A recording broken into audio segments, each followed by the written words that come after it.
Hay algo curioso con el miedo. Oye, ¿jugamos al escondite? Y es que nadie se detiene a pensar quién se beneficia realmente de que tengamos miedo. Desde pequeños nos enseñan que el miedo sirve para protegernos, pero si te pones a pensar por un momento, también sirve para controlarnos.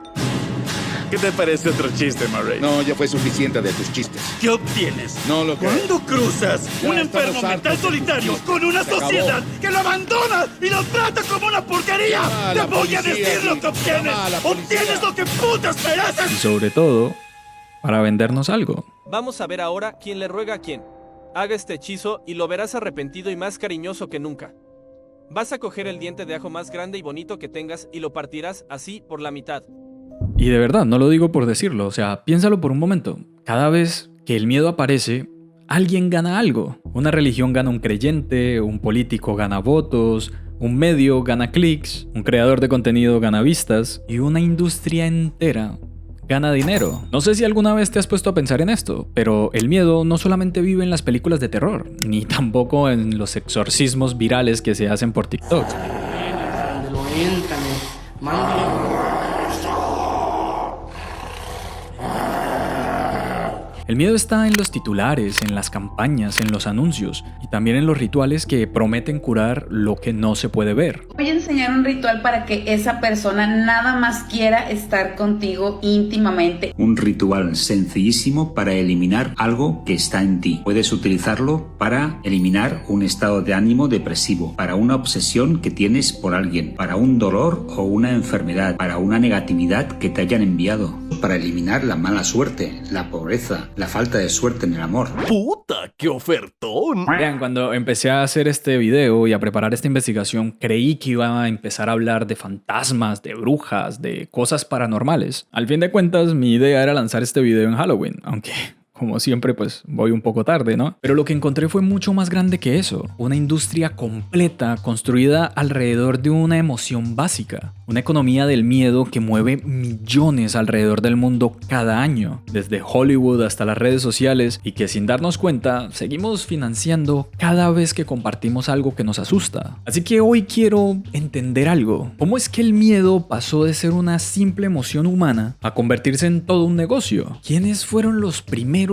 que lo usaron para ganar poder? ¿Y por qué seguimos cayendo en las mismas trampas una y otra vez, aunque lleguemos a saber que las cosas son falsas? Hay un truco para atraer el dinero que probé sin al principio creérmelo demasiado, pero me funcionó el 100% de las veces. La primera vez, lo que compruébalo. Sígueme si quieres aprender más. Si quieres ir un paso más allá y aprender más sobre todo esto, te espero en la voz de tu alma. Te espero en la voz de tu alma. A ver, no busco con este video decirte en qué creas o no creas. La idea es que lo logremos descubrir juntos. Entendamos cómo es que el miedo ha cambiado de rostro alrededor del tiempo y cómo detrás de cada historia de terror casi siempre hay un modelo de negocio. Porque si lo piensas detenidamente te darás cuenta de que el miedo tiene algo que ningún otro producto tiene. Es gratis de producir y carísimo de eliminar. Tengo miedo, tengo miedo, tengo miedo. Y tal vez por eso, por lo barato que es crearlo y lo costoso que es eliminarlo, el miedo ha sido uno de los recursos más rentables de toda la historia. Déjame mostrarte algo. Mientras buscaba información, me encontré con un informe de Business Research Insight que estimaba que solo la industria del cine de terror generó aproximadamente 112.010 millones de dólares en 2024. Y eso sin contar la serie, los videojuegos y las casas de terror que abren cada octubre. Pero lo interesante no está en los números, sino en la lógica. El miedo es una emoción que la gente quiere evitar, pero asimismo también lo quiere sentir. Esa contradicción precisamente es el motor del negocio. Por eso existe todo un ecosistema que vive del miedo, desde los medios que lo amplifican hasta los que prometen eliminarlos con amuletos, cursos, limpiezas energéticas o terapias espirituales. Y lo más inquietante de todo esto es que todos creemos que no caemos en eso, que nosotros sí somos los racionales, los escépticos. Pero el miedo tiene algo en particular y es que no necesita de que tú creas en eso. Simplemente tienes que sentirlo. En este video vamos a responder todas estas preguntas. Vamos a recorrer la historia del miedo, desde los chamanes que decían hablar con los dioses hasta los influencers que hoy prometen limpiar tu energía negativa por PayPal. Y al final, espero que cada uno pueda sacar sus propias conclusiones, porque el miedo no se puede eliminar, pero sí se puede entender, y cuando entiendes cómo funciona, pues deja de tener tanto poder sobre ti. Pero déjeme le cuento bien la historia. El miedo no siempre fue algo que se pudiera vender. Durante miles de años fue simplemente una reacción, una forma de sobrevivir. Nuestros antepasados no temían a los fantasmas, temían al rugido por la noche, al depredador invisible, y gracias a todo este instinto es que aún hoy seguimos existiendo. Pero el miedo tenía algo curioso, y es que no solamente nos protegía, sino que también nos unía como sociedad. Cuando un grupo sentía miedo, buscaba a un líder, a alguien que les dijera qué es lo que tenían que hacer. Y ahí es donde nació las primeras estructuras de poder de la humanidad, la figura de quien interpretaba el miedo. Los primeros chamanes y sacerdotes no eran políticos ni comerciantes, eran mediadores. No sabían por qué temblaba la tierra o por qué caían rayos, pero sabían cómo explicarlo. Y seamos honestos, cuando uno tiene miedo, una explicación, aunque pueda llegar a ser falsa, vale mucho más que el silencio. Y así precisamente es que el miedo se convirtió en algo con valor. El chamán no cazaba ni cultivaba, pero aún así recibía comida, refugio e incluso respeto. A cambio, él ofrecía algo invisible: tranquilidad. Prometía protección contra lo que nadie podía controlar. Y eso, sin que nadie se percatara, fue el primer negocio del miedo. A veces cuando hay tormenta me pongo a pensar cómo habrá sido ese primer impacto de un grupo de personas sentadas en el fuego y de la nada escuchan un trueno. De repente uno de ellos sale con la idea de es un dios que está enojado. Y de pronto simplemente el ruido deja de ser ruido. Tiene nombre, tiene causa, tiene castigo. Y sobre todo, tiene una solución: obedecer. Con esa frase, el miedo cambió para siempre. Pasó de ser una simple sensación a todo un sistema. Con el tiempo los dioses se multiplicaron y con ellos las reglas. Si no quieres su ira, sacrifica. Si quieres su favor, reza. Si temes su castigo, paga. Y así es como el miedo se institucionalizó. Ya no se trataba de una emoción individual, ahora hablamos de una herramienta colectiva. Durante siglos el poder político y el poder religioso fueron una misma cosa. Los templos no solo servían para orar, sino para recaudar. Y cada ofrenda, cada donación, cada piedra tallada en una catedral era también una inversión para asegurar la salvación. En la Europa medieval esto alcanzó su máxima expresión. La iglesia enseñaba que todos éramos pecadores y que solo pagando podíamos salvarnos. El miedo al infierno se convirtió en un motor económico. Las llamadas indulgencias prometían reducir el castigo del alma a cambio de oro. Y millones de personas lo creyeron. El historiador Jean Delumeau lo resumió perfectamente. No sabía que convencer a la gente del amor de Dios bastaba con recordarle el miedo al infierno. Durante más de 500 años, ese miedo sostuvo una estructura que no solo era espiritual, sino algo profundamente material. Pero obviamente el miedo no solo se limitó a lo divino. A medida que los imperios crecían, los gobernantes descubrieron que el miedo también podía mantener el orden. El castigo, la tortura, la ejecución pública no eran solo justicia, eran espectáculos diseñados para disuadir. El miedo básicamente se volvió una política de Estado. Y lo irónico es que en cada época el miedo iba adaptándose al lenguaje de su tiempo. En la Edad Media era el demonio, en la Edad Moderna el hereje, en el siglo XX el enemigo político y hoy el algoritmo. Y aquí es donde me surge también una duda, y es cómo algo tan primitivo sigue funcionando tan bien al día de hoy. Y por supuesto que no tengo la respuesta correcta, pero podríamos decir que quizás el miedo tiene un código que nunca cambia. Activa una parte del cerebro llamada amígdala, encargada de detectar amenazas. Cuando se enciende, todo lo demás se apaga. La lógica, la calma, la empatía. Tu cuerpo no quiere pensar, quiere simplemente sobrevivir. Y ahí es donde considero que está el truco. Quien logra activar tu miedo puede controlar tu atención. Y la atención, ya sabemos todos que es la moneda de cambio más valiosa de la época moderna. Con la llegada de la imprenta, los panfletos y los periódicos, el miedo encontró nuevos canales. Por primera vez, el terror podía viajar en el papel. Se publicaron historias de brujas, plagas, castigos divinos. El miedo ya no se contaba solo alrededor del fuego con la tribu. Ahora se imprimía, se distribuía y se vendía. Y con el tiempo, cada nueva tecnología lo amplificó más. La radio transmitió miedo en directo. El cine lo volvió arte, la televisión lo volvió rutina y las redes lo volvieron un algoritmo. Pero todavía no llegamos allí. Antes, el miedo tuvo que volverse un producto. A principios del siglo XX, las guerras mundiales demostraron que el miedo podía movilizar países enteros. La propaganda política usó el terror para reclutar, censurar y justificar. El miedo al enemigo era tan poderoso que bastaba una imagen o un rumor para manipular a millones, y durante la Guerra Fría eso se perfeccionó. La amenaza del comunismo o de la bomba atómica mantuvo al mundo en tensión constante, y esa tensión se volvió bastante rentable. El miedo justificaba presupuestos militares, políticas de espionaje y la creación de una nueva industria, la del control. Y mientras todo esto ocurría, al otro lado del mundo, el capitalismo estaba descubriendo algo similar. El miedo no solamente sirve para dominar, también sirve para vender. Las primeras agencias de publicidad entendieron que el miedo era el mejor vendedor. Tienes mal aliento, nadie te querrá. Tienes arrugas, te estás volviendo invisible. No tienes seguro, podrías perderlo todo. On January 24, Apple Computer will introduce Macintosh.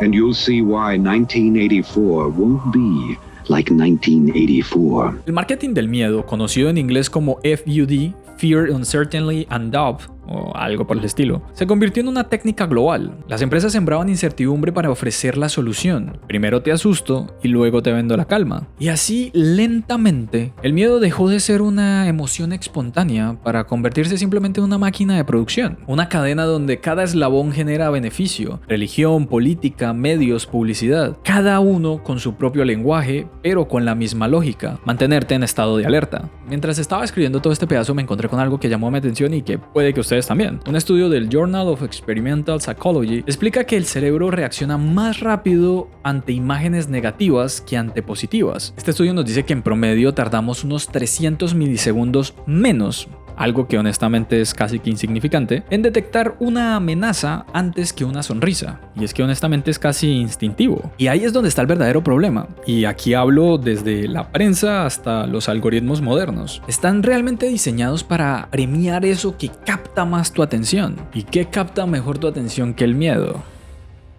Así que eso que empezó por allá con un trueno en una cueva, terminó traduciéndose en clics, votos y compras impulsivas. Y es que el miedo no solo sobrevive, también se reinventa. Cada época tiene su propia traducción del infierno. El castigo divino, la guerra nuclear, la crisis económica, la inteligencia artificial. Y aunque cambien los nombres, la estructura en su base, en su matriz, sigue siendo la misma. Alguien genera miedo, alguien lo amplifica y alguien se beneficia. Pero hay algo que no termina de encajar en todo esto. Si el miedo es algo tan antiguo, ¿por qué hoy se siente más presente que nunca? Tal vez la respuesta esté en lo que vino después.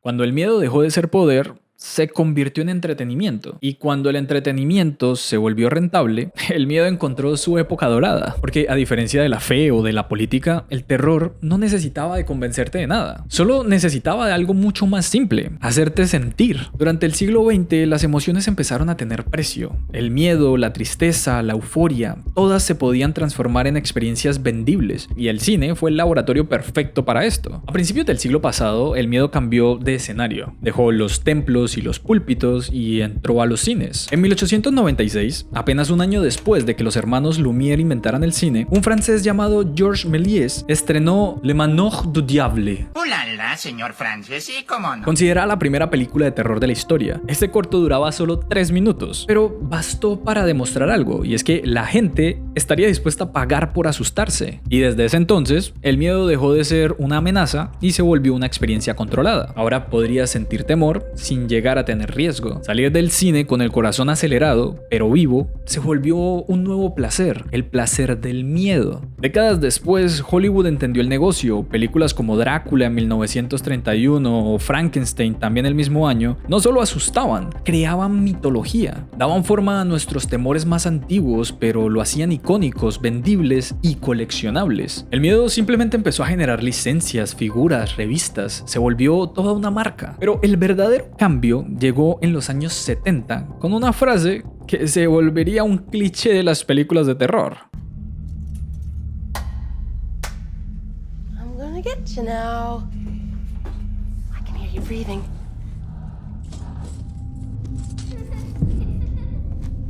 You took your blindfold off. I win. I was in Christine and Nancy's room. En 1973, El Exorcista rompió todos los récords de taquilla. Cientos de personas desmayadas en las salas, sacerdotes declarando que el demonio existía, noticieros cubriendo los supuestos casos reales detrás del guión. La iglesia lo condenó públicamente y esa condena solo hizo que más gente quisiera ir a verla. El miedo básicamente se volvió noticia. Y la noticia es la mejor herramienta de marketing. Un año después, en 1974, la historia de Amityville cambió el curso del terror moderno. Una familia entera fue asesinada en su casa y poco después, otra familia, los Lutz, aseguró que la casa estaba poseída. El caso fue investigado por Ed y Lorraine Warren, unos personajes de los que ya hemos hablado anteriormente aquí en el canal. Ed y Lorraine Warren eran una pareja de demonólogos que ya empezaban a ser famosos. Lo curioso aquí es que, según documentos judiciales, toda esta historia fue simplemente una creación ficticia de un abogado y un autor que querían simplemente popularizar un libro, The Amityville Horror, en 1977. El resultado,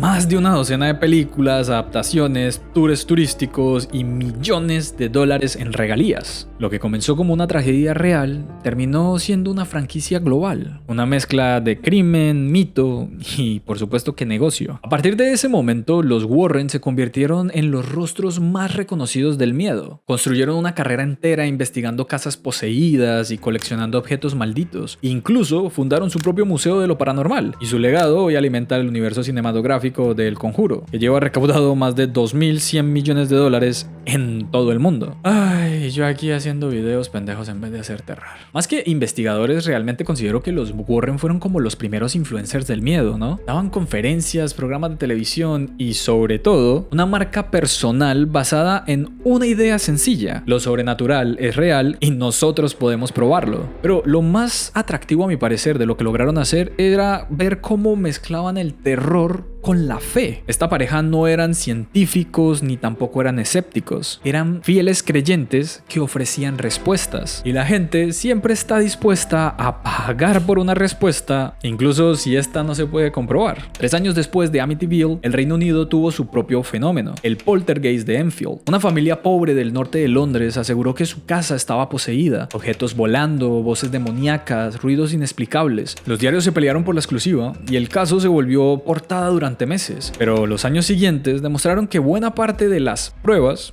eran falsas. Las niñas que decían ser poseídas habían sido captadas manipulando objetos y usando voces fingidas. Sin embargo, esto ya no importaba. El miedo ya se había vendido. La historia había cumplido su ciclo comercial. Había generado atención, audiencia y dinero. La BBC llegó a producir documentales enteros y décadas después, el caso revivió en El Conjuro 2. Una vez más, lo que empezó como real terminó como propiedad intelectual. En 1975, en Alemania, ocurrió algo mucho más siniestro y trágico. Una joven llamada Annalise Michel murió después de 67 sesiones de exorcismo. Sufría epilepsia y trastornos psicológicos, pero fue convencida por sacerdotes y familiares de que estaba poseída. El caso se volvió símbolo de la lucha entre ciencia y religión, y más tarde inspiró la película del exorcismo de Emily Rose. El juicio posterior reveló que todo había sido sometido y sostenido sobre una narrativa del miedo. El miedo al demonio, al castigo, al mal. Y una vez más, aunque hubo condenas judiciales, el mito ya se había consolidado. Al día de hoy, el nombre de Annalise sigue siendo usado en documentales, series y libros. En otras palabras, incluso el miedo que mata puede seguir generando beneficios. A finales ya del siglo XX, el miedo ya era una industria consolidada. Cine, televisión, literatura, turismo y periodismo convivían todas juntas en un ecosistema donde el terror era mercancía. El proyecto de La Bruja de Blair en 1999 lo llevó al extremo. Una película de bajo presupuesto que se promocionó como un caso real encontrado. Las cámaras temblaban, los actores eran desconocidos y la campaña de marketing se hizo en foros de internet fingiendo que los jóvenes habían desaparecido. Costó solo $60,000 para la época,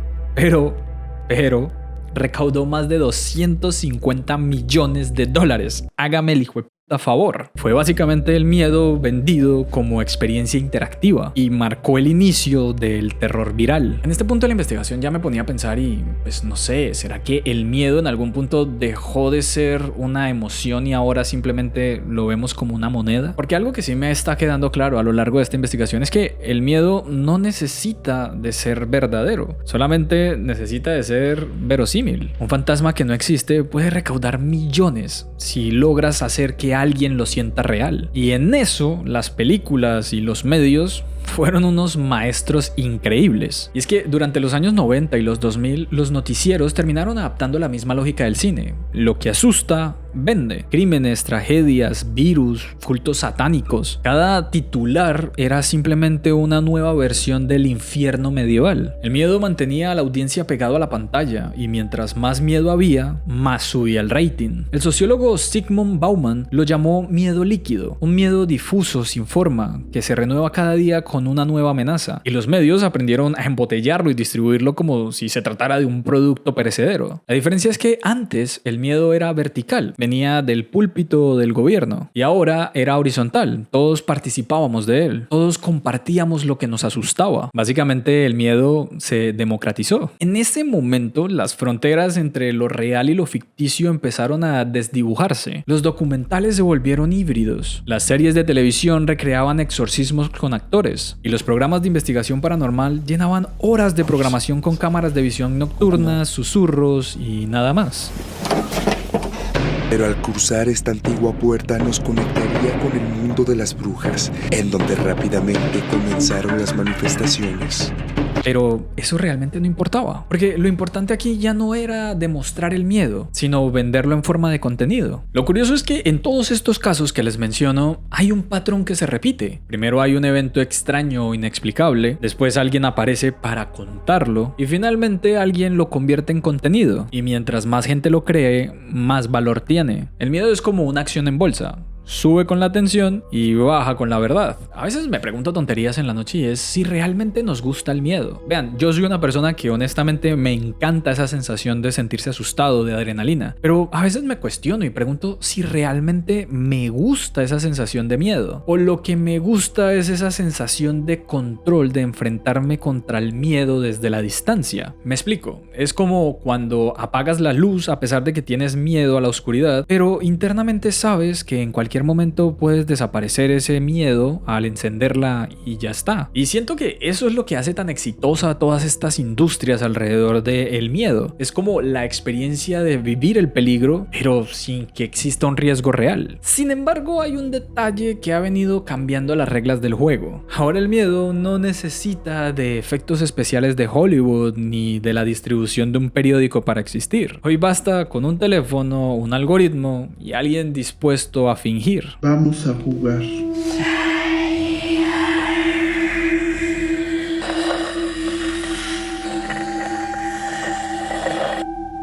Vienen las plagas. Vienen las plagas. Y ahí es donde empieza la parte más peligrosa de esta historia, cuando el miedo dejó de ser una experiencia masiva y se convirtió en una marca personal. El miedo hoy por hoy no necesita una iglesia, una película o un periódico. Lo único que necesita es una pantalla. Mano, este detrás está bien sospechoso, weón. Este weón está bien sospechoso. Voy a seguir avanzando, ¿ok? No voy a correr, hermano. Espera, todavía no voy a correr. Todavía no voy a... Eran choros, hermano. Ya sé, hermano, pero por eso te digo. Es el perro se convirtió en humano. ¿Qué hablan, mano? Oh, mano, a la firme, ¿saben qué? Ya no está, weón. Y lo más inquietante es que hoy por hoy el miedo no lo producen desde arriba, sino que lo producimos nosotros mismos. Cada vez que compartimos algo que nos asusta, que nos indigna o que nos hace dudar, el miedo se propaga y el algoritmo sonríe. Las redes sociales no distinguen entre la verdad o la mentira, solo lo que capta atención y lo que no. Y el miedo, como siempre, gana la partida. Estudios del MIT Media Lab demostraron que las noticias falsas se difunden 6 veces más rápido que las verdaderas. La razón es sencilla, las emociones que más impulsan a que quieras compartir algo es el miedo y la ira. Por eso si pasas unos minutos en cualquier red social verás que el miedo está por todas partes, desde videos apocalípticos hasta teorías conspirativas que parecen sacadas de una película de bajo presupuesto. ¿Qué es Tartaria? La antigua Tartaria era el mundo antes del último reset del 1745. ¿Y en qué consistía? Había naves voladoras, había una tecnología superior a la que tenemos ahora en 1600, 1700. Han borrado todo esto. Hay cuerpos, yo no lo vi físicamente, pero vi fotografías en la agencia y todas tienen algo en común. Te hacen sentir que el mundo está al borde del colapso, pero que todavía puedes hacer algo. Ver otro video, seguir a otra persona o comprar algo que te proteja. Te presento los 5 amuletos más poderosos y su significado.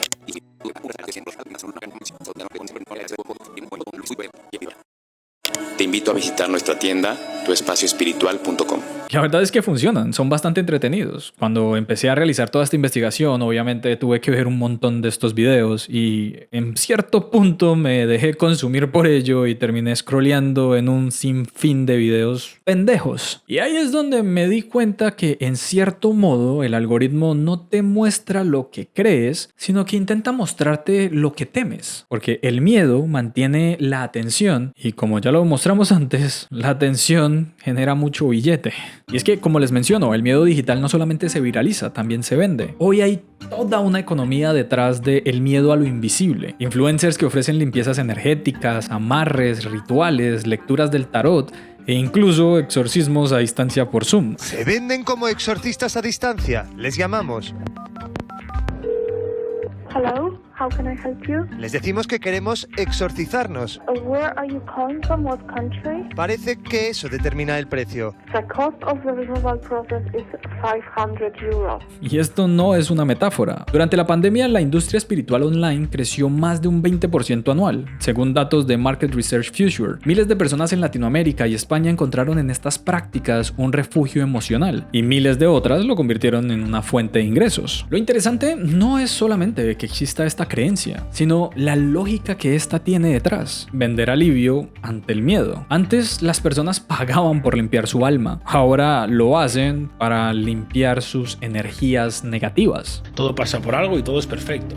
Hasta las peores cosas que te pasan, se muere tu papá, es perfecto. ¿No crees en la suerte? No hay suerte y todo es perfecto.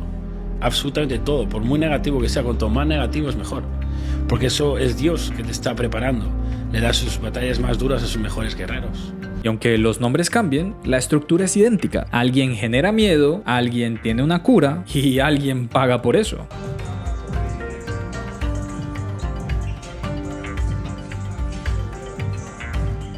Y es que después de empezar a investigar este tipo de contenido, me salieron un montón de anuncios con maricadas como: sientes que alguien te ha hecho daño sin razón, protege a tu pareja de la energía negativa, evita que tus enemigos te envidien. Vamos a hacer un ritual de volteo, un volteo de la venganza.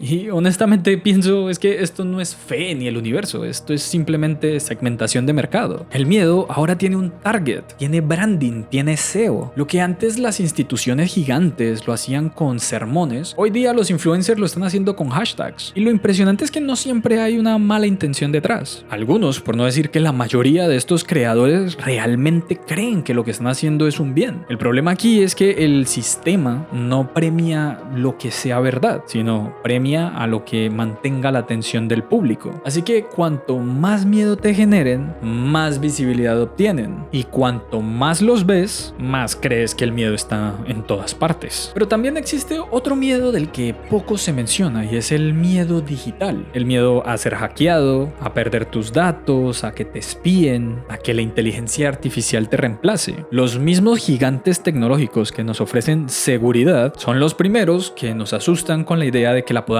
perder. Si lo piensas por un momento, es la misma teoría o la misma filosofía que las indulgencias medievales te vendían. Te generaban ansiedad y luego te vendían la calma. Actualiza el antivirus, activa la doble verificación, contrata almacenamiento en la nube. Todo parece que lo hacen en torno a protegerte, pero en la realidad simplemente negocio. El filósofo coreano Byung-Chul Han, espero poder decirlo correctamente, escribió este libro. Es bastante corto, se llama La Sociedad del Cansancio. Honestamente considero que es una lectura bastante densa y que, aunque parezca bastante corto, la forma de leerlo es compleja. Sin embargo, en el libro él plantea que el miedo no viene de afuera sino de adentro, de la presión constante por mantenernos informados, productivos, visibles, y las redes pues no hacen más que amplificar ese agotamiento emocional. Ya no tememos al demonio, ahora tememos al algoritmo, a no estar, a no gustar, a no aparecer. Y ese miedo más silencioso, más moderno, también es rentable. En TikTok, por ejemplo, los hashtags relacionados con paranormal y energías negativas acumulan miles de millones de visualizaciones. Cada video promete una revelación, una sombra detrás del espejo, una historia maldita, una señal que nadie más notó. Y aunque muchas de estas historias son obviamente ficción, su impacto emocional es real para la gente que lo ve. Porque el miedo, incluso cuando sabes que se trata de algo falso, igualmente te activa. Mientras más consumes ese mismo tipo de contenido, más te recomienda la plataforma. Y sin darte cuenta, como les mencionaba antes,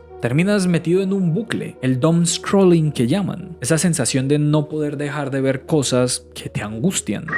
Buenas noches, habla Monitoreo. Estoy viendo que lleva una mujer con usted. Ya sabe que está prohibido subir a personas. Hágame el favor de dejarla en la siguiente parada, por favor. No chingues, pues vengo solo, deja de estar bromeando, ¿eh? Y en ese momento el miedo deja de ser una emoción pasajera para volverse parte de tu día a día. Se convierte en una rutina. Cuando pienso en esto me doy cuenta de que el miedo digital es más sofisticado que antes. Ya no se impone con gritos ni castigos. Se disfraza de sugerencias, de recomendaciones, de contenido para ti. Y nosotros pues participamos felices. Publicamos, compartimos, reaccionamos y así el miedo se termina multiplicando sin necesidad de demonios ni fantasmas. Simplemente con pantallas. En el fondo todo esto funciona como un ciclo cerrado que ya les he mencionado a lo largo del video. El miedo se crea, se comparte, se amplifica y se monetiza. Y todos formamos parte de ese mismo proceso. Los creadores lo publicamos, los algoritmos lo promueven, los usuarios lo consumen y las marcas lo promocionan. Bueno, a otros creadores. A mí pues no me patrocina nadie.